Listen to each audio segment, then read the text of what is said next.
Okay, guys, as I explained, this is a surface and this is the boundary. And the observations that we have are gravity anomalies, and which are reduced for the topographic effect. Means that I have removed the effect of topography. And after that, they should be continued downward to the boundary. It means that delta G corrected for topographic effect should be continued downward.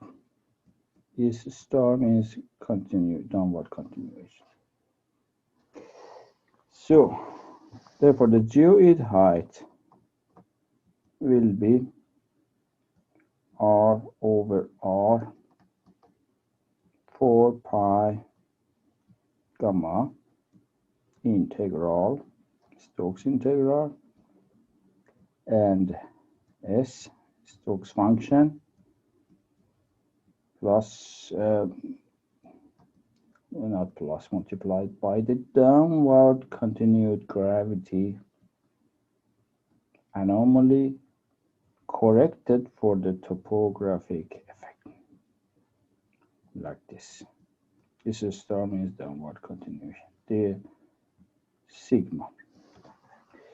So this is the formula, but as I explained, since you have changed the Earth, this, because of this one, this will be co-geoid, not the geoid.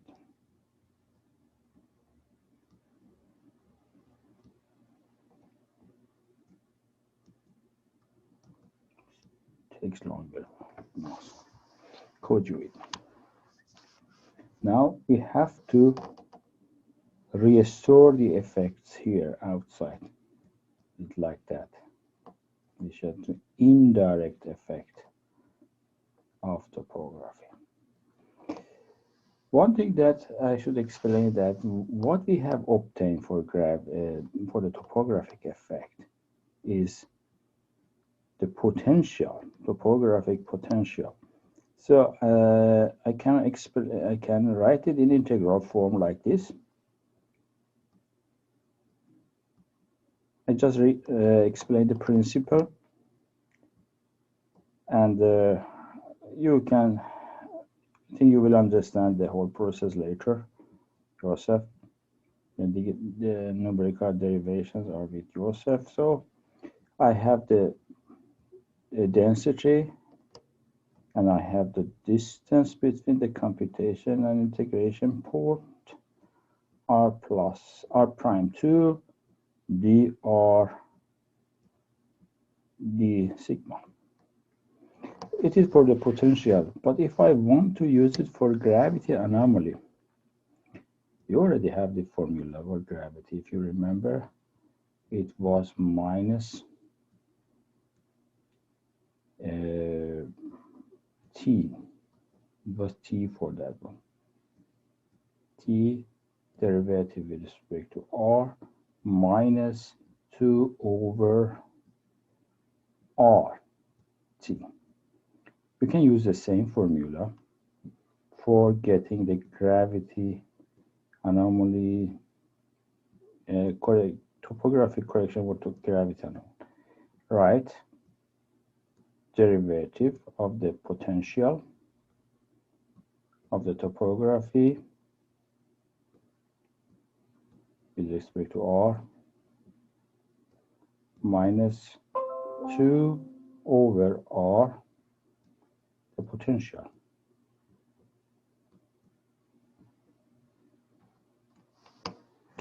So simply, if you apply this operator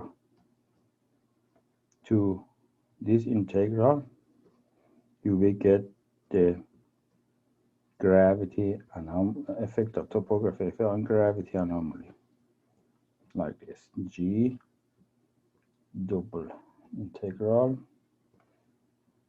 and rho goes outside like this, and R over R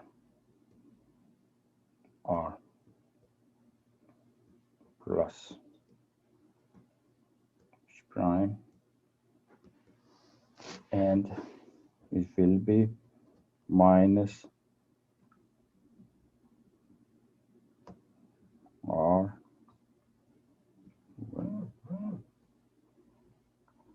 L minus 2 over R was R prime. No, R, not R prime. R 1 over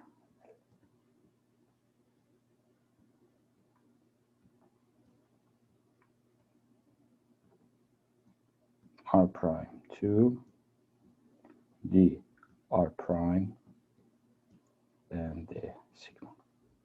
So in that way you can compute the effect of topography masses on gravity, and just take the derivative of this 1 over L with respect to R and perform the integration with respect to R prime and put the limits, integral limits, and perform the integration horizontal. Then you can get it.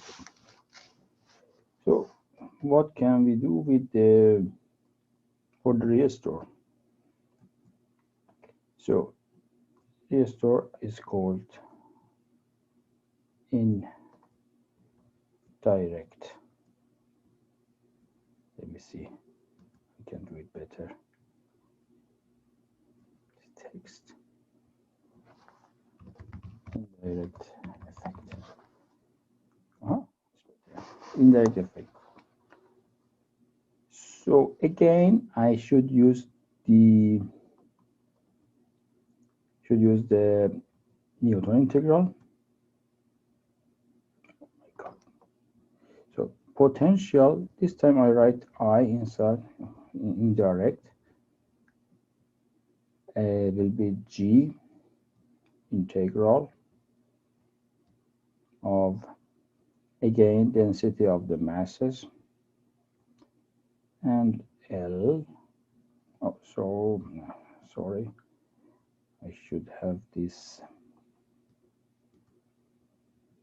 integral R plus R prime, R topography, rho topography divided by L R prime to D R D sigma. So again, we should work on the L. Let me explain something. We always have had R prime up, that we take the integration, and R down for this legend expansion. So this legend expansion 1 over R, let me write it like this again, and 0 to infinity, and S parameter with N and Pn cosine psi. S always should be smaller than 1. So in the case that R prime is up and R is down, then is always smaller. But if we want to have it R over R prime smaller than 1, it means that these topographic masses should be down, should be smaller than that one. So in this case, we have to write this equation like that. So instead of R, we will write again 1 over r prime this time divided by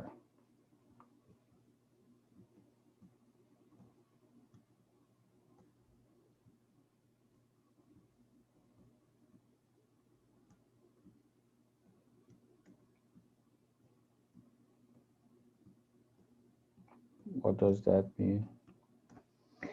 L is square root of r prime plus r square minus 2 r prime cosinus psi. So if I take the factorize, take the factor of r and r prime, it comes out. It will be 1 plus r over r prime 2 minus 2 r over r prime cosine psi. So this equation, you can use this equation if this is valid. So this is why 1 over r is coming out. It should be 1 over r here. R prime. So now if I insert this equation formula back instead of L, or for 1 over L here,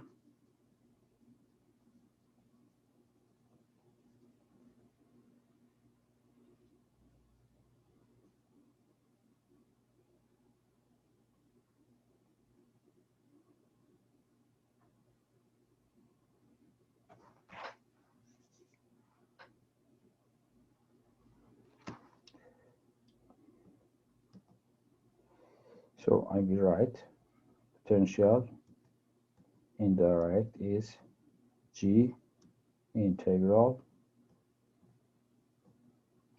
and this R over R plus H prime.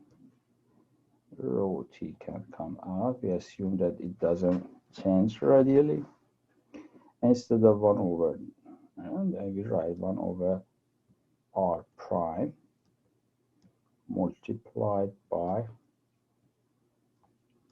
n is 0 up to infinity R over R prime n p n cosine psi. Then R prime 2 dr d sigma. So G remains integral rho t again, and here should this summation comes first.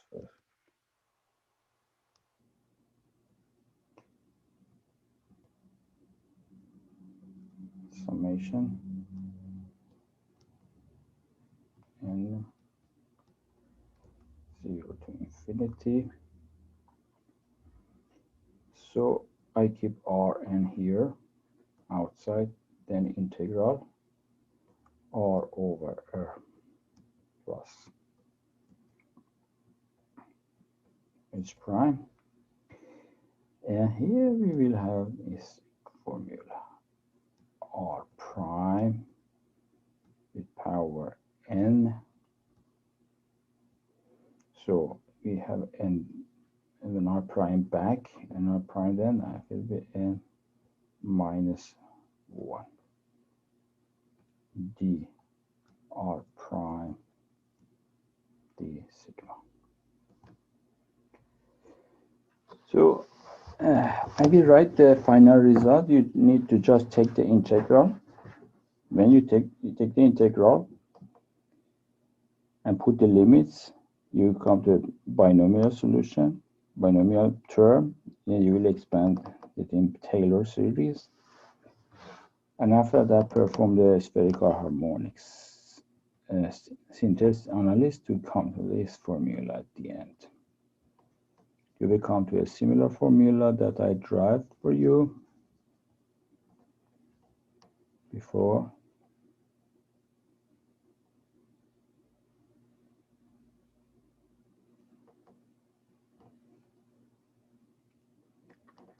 Which is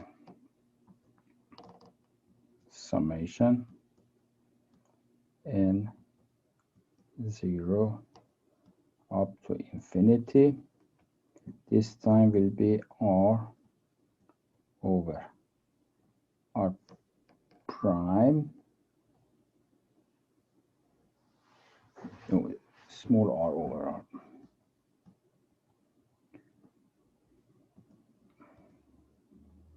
R over r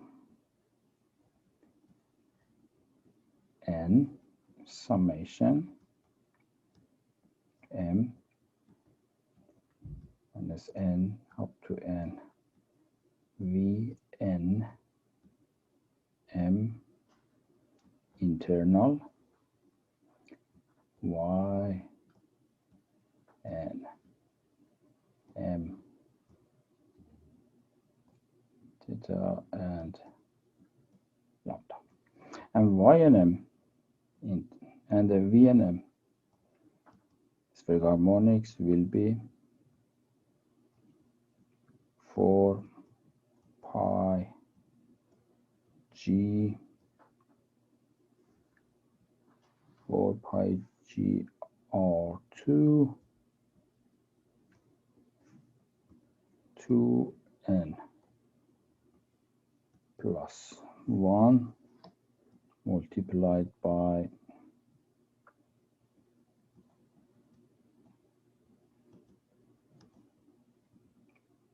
I can write row outside as well. We assume that it's constant. Then it will be 1 plus 1. If I take 1 r outside, this will be r, then it will be r, will be h n m plus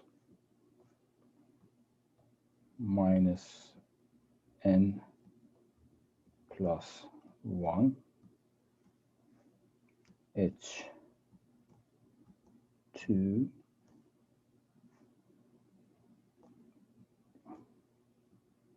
n m over 2 r.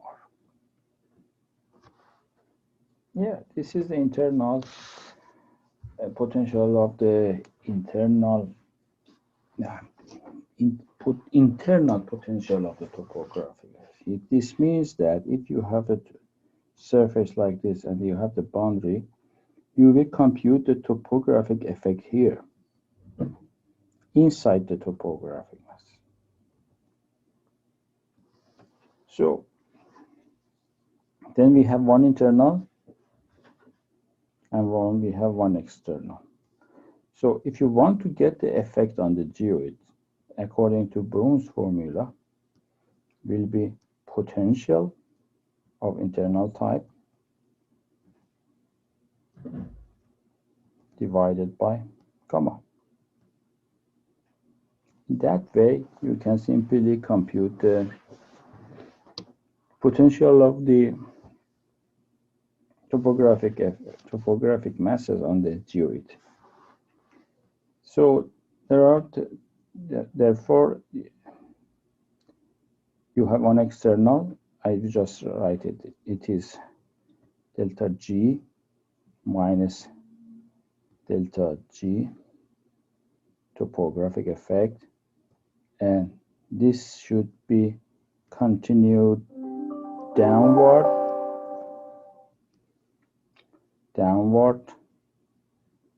to delta G minus delta G star, and by the Stokes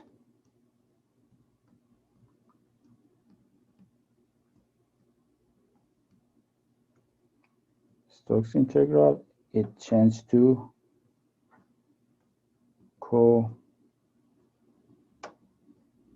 geoid, and you will compute the internal topography.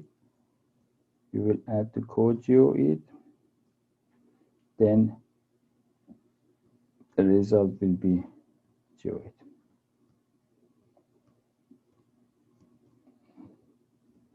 So this means that here is the remove,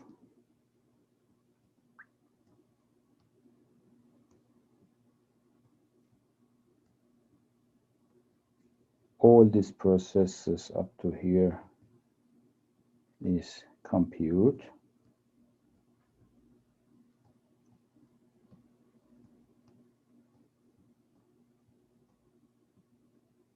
and here restore.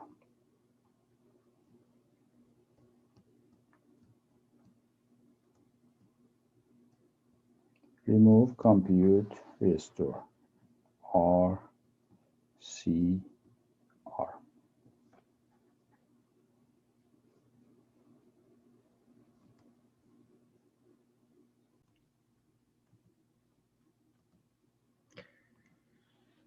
So, one important thing that you need to consider is that the topographic effect is too big comparing to the gravity anomaly. For example, what is gravity anomaly? If you remember the gravity anomaly, if I have the Earth like this, I had one normal gravity field, which is almost average of the true gravity field, and the anomalous quantities like gravity anomaly is defined based on the differences of the mean topography, mean gravity, which is the normal gravity, and the true gravity, these values.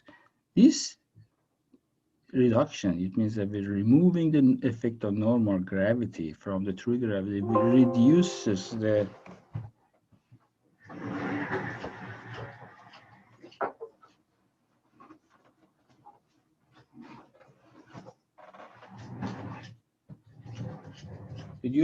value of the magnitude of the gravity anomaly.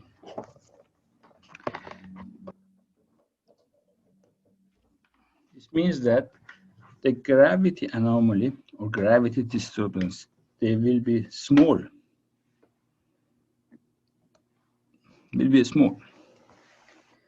But what about the topographic effect? Look, there are huge masses under the Earth's surface. And when you compute that one, the magnitude of the topographic effect will be much larger than the gravity anomaly.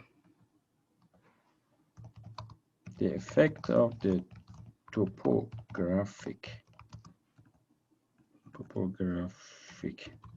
masses will be significantly larger than the gravity anomaly. So what can we do with that? If I want to, for example, remove the effect of topography to make the data smoother, what can I do?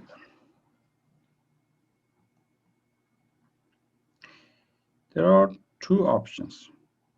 I can consider a surface integral, and present a surface surface with a shape, a sphere with surface densities to reduce the effect of this topography, which this method is called condensation of topographic masses. So it means that I am densing the topographic masses down at the boundary. I push them, I paste them to the boundary. Or the other way of reduction, we call it isostatic reduction. And isostatic means that the topographic masses, of course I will use one of these assumptions. This is Iri Heiskanen, has some roots under. This is called isostatic compensation. So if we consider the topographic, the effect of this part, the effect of these masses under the topography, and you see here we have positive, for example, here we have negative mass or positive mass, we can say. Then they will reduce each other. Therefore, the gravity anomaly, or actually the effect of the topographic anomaly, minus a compensation or condensation should be removed from the gravity anomaly, not only the topography, because topographic effect is very big, considerably larger than gravity anomaly, and you cannot smooth the gravity anomaly. The one way for the considering topographic effect, one reason is to smooth the gravity data. When it is smoother, it will be easier to take the integration and solve it. So then we have to do the condensation. Therefore, I can write the equation for the geoid determination in this way. So I say geoid n is r over 4 pi gamma integral of this Stokes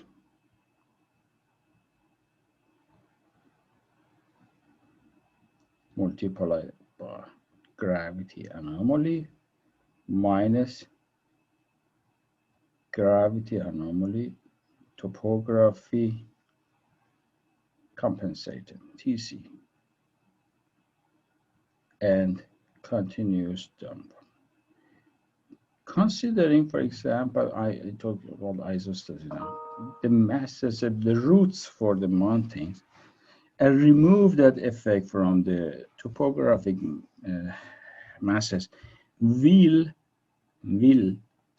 reduce the size of the topographic effect down to the level of the gravity anomalies and make this data smoother.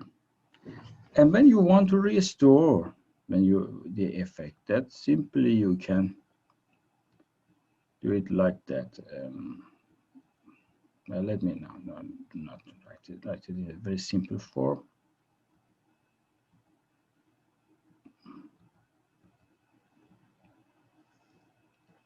Simple form that I restore the topographic and the condensation topographic effect in the geoid.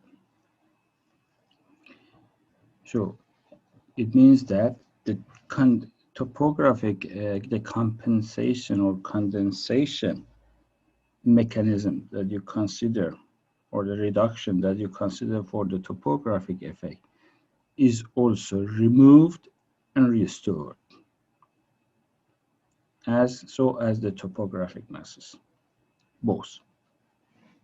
So then you know that you need to do some reductions for reducing the size or the magnitude of the topographic effect. So, and it is simple to prove that this compensation and condensation has no effect in geoid computation theoretically, because you know when you are, let me draw a figure. Now I talk about any condensation or compensation, doesn't matter. I just make an example for the isostatic one. So if you have the gravity data, you are outside the topographic masses. And also, when you continue the data downward to the boundary, still you are outside these masses. Let me write it in potential form. So I will write that the potential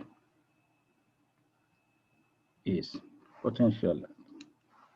the topographic potential plus compensation potential, and it is continued downward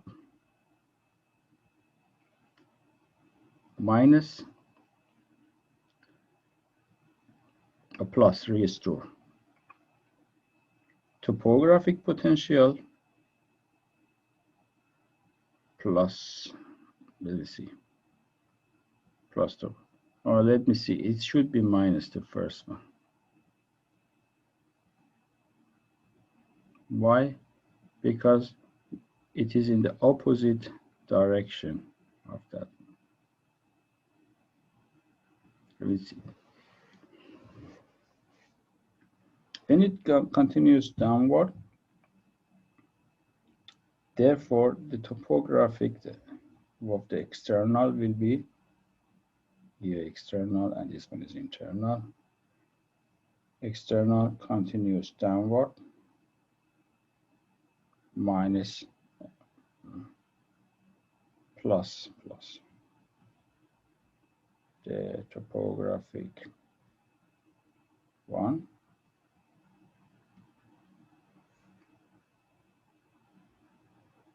oh, I think it should be plus, this one should be minus. See.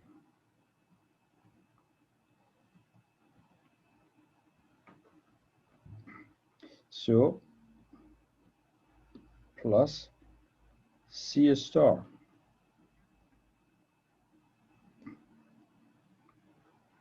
then it should be minus here as well.